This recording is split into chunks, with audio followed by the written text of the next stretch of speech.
mass shootings recently, gun control has become a hot topic, with many Americans calling for the government to ban guns altogether. In 1960, roughly 177.5 million guns were owned by a population of 170 million Americans, or around 43%. The national murder rate was 5.1 per 100,000 people. In 2009, roughly 310 million guns were owned by a population of 107 million Americans, with a murder rate of 5.0 per 100,000 people. Many gun control advocates claim a direct positive relationship between the amount of attainable guns in the U.S. to murder rates. But as you can see, even as the number of guns owned by registered gun owners have increased, murder rates have gone down. Therefore, you can conclude the majority of guns used in crimes don't originate from responsible gun owners. So where did the guns come from, and how can lawmakers restrict the amount of guns on the streets? Where guns come from?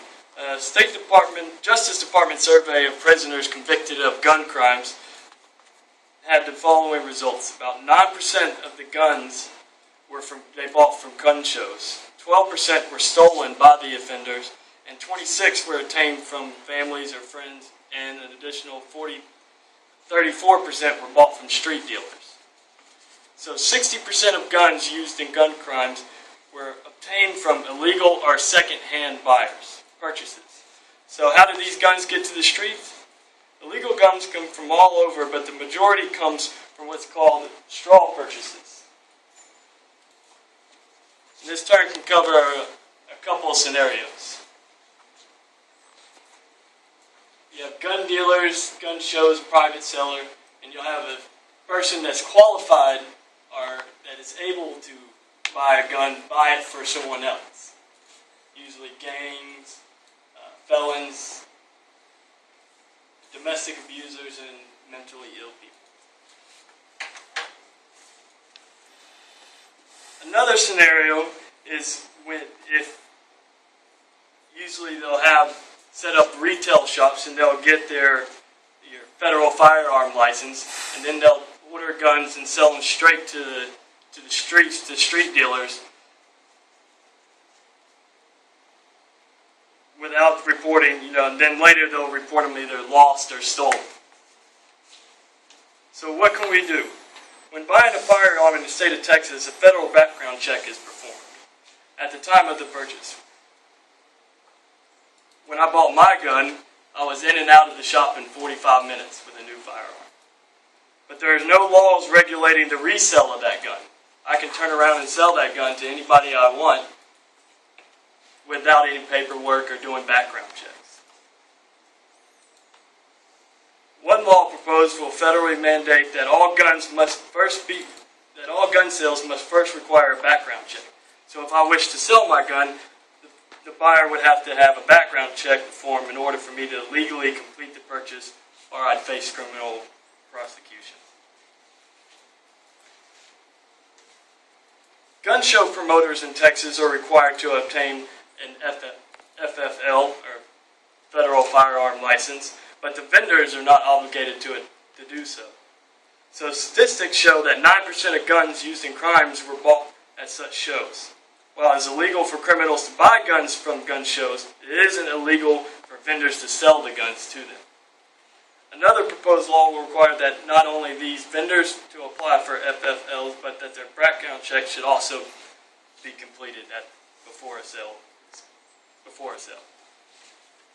Finally, what can be done about the dealers that supply guns illegally to the streets? In Texas, there's no institution for inspection of gun retailers, nor is there a database for tracking gun dealers' transactions. Furthermore, there is no time frame for the report of stolen or lost guns. The last proposed law is a law stating that all lost or stolen merchandise must be reported within 48 hours, that dealers are subject to regular inspections, and that the formation of a national database would deter or even shut down these straw operations.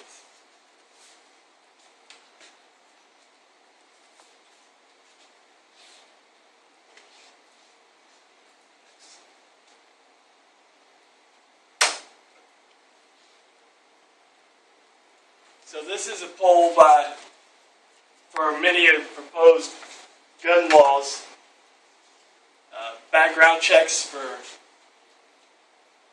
private and gun show sales. So that has 80%, about 85% approval. Prevent the mentally ill from purchasing guns. Most Americans agree that should be a law. And that federal database to track gun sales is another one that's heavily in favor for. So how do we implement gun control without infringing on the rights of responsible gun owners? By addressing the issue of how illegal firearms get to the streets. By regulating the resale or secondhand sale of firearms, requiring gun show vendors to have FFLs, therefore requiring them to perform background checks, and shutting down straw purchases operations by regulating gun dealers. Now keep in mind, it would be almost impossible to completely eliminate guns from the streets, but these laws would greatly decrease the readily available illegal guns that are used in majority of crimes involving firearms.